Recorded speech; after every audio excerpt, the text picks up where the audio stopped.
There's something I'd like to know, Mr. President. Where is this change you promised? You promised transparency and accountability for the way the government works.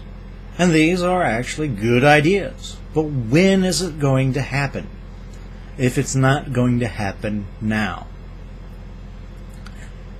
Currently, the national debt is $12 trillion. To get on this perspective on how quickly this debt is rising,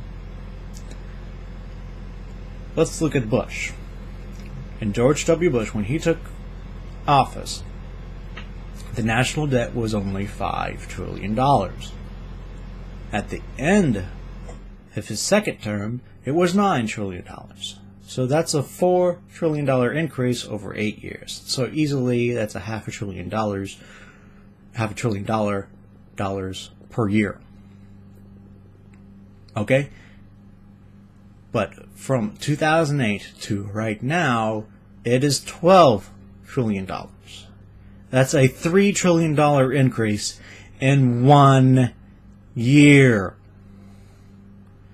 And this President Obama hasn't even been president for a full year, and we're already $3 trillion in the hole. This is insane. If he meant the change to even go even to more big government and even more big government spending, I doubt he would have been elected. But this is what we get. A president that loves spending and just can't get enough of it. Just isn't enough. Currently, the percentage of debt to GDP is 85%. We haven't seen anything like that since World War II. And that peaked at 120%. That's insane. And we're climbing like we're wanting to meet it. It's ridiculous. We do not need to spend our way out of debt. It wouldn't work anyways. Right now, we just have to face the facts, and our government is not being held accountable for what it does. And we, the citizens, need to do it. The senators and representatives, they think they can spend our money. It's our money that they're spending. And then just simply spend more, and they don't have to pay for it. They don't ever have to pay for it. We do. So we need to make them accountable if they're going to take our money and spend it on useless stuff and just keep on running up the debt.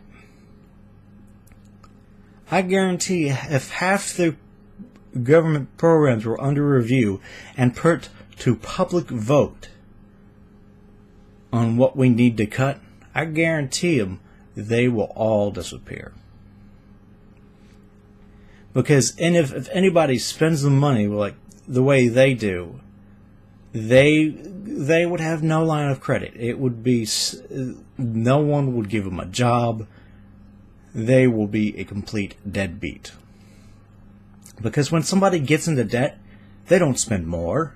If they had any brains, they look at what they spend their money on, and they decide to make cuts. And our government is simply not doing that.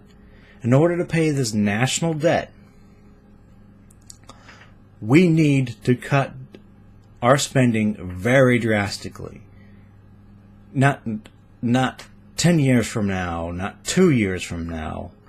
We need to do it now, or we'll never get out this hole. Now, in order to create this debt, the money must come from somewhere, of course. And it comes mostly from the sale of U.S. Treasuries. And if we look at who owns it, nearly 20% of all U.S. Treasuries sold is owned by foreign countries and foreign central banks. We are eroding our own sovereignty for our national debt. Imagine if all those foreign countries decided that they don't like our policies anymore and simply yanked out of the U.S. national treasuries, our economy will go into free fall, and the dollar will go probably into a hyperinflation because it would hold absolutely no value anymore. We need to change how Congress runs. And I'm talking about a total revamp. We need to make amendments, constitutional amendments, that take away the currently special interests have power in Congress more than we, the people, do.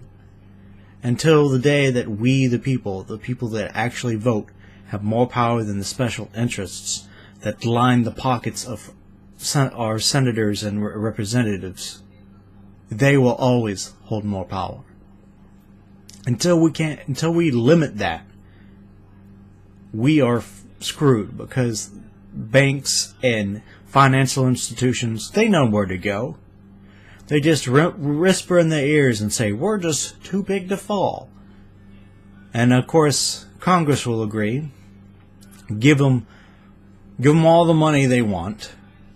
And of course, then ironically, the senators and representatives are bribed with lobbyist money that most likely came from taxpayers. It's a nice little racket, isn't it?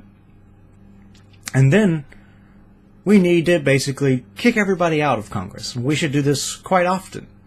We should make an amendment that limits the terms of our senators and representatives.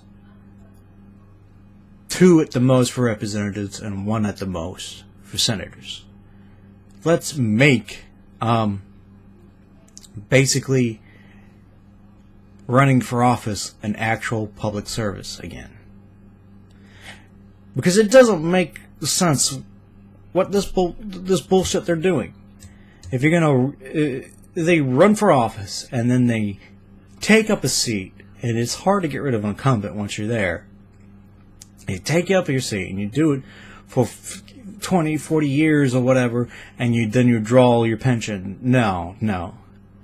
You need to do your term and then get out. Period. This is something that we need to do, and we need to do now. To delay any more is insanity. Because Congress will keep on doing the same stuff over and over and over again, and let the economy crash over and over again, because they don't know how to properly regulate the industry without the lobbyists whispering in their ears. Let's get the lobbyists out of the pockets of Congress, so we can also get Congress also out of the back pockets of lobbyists.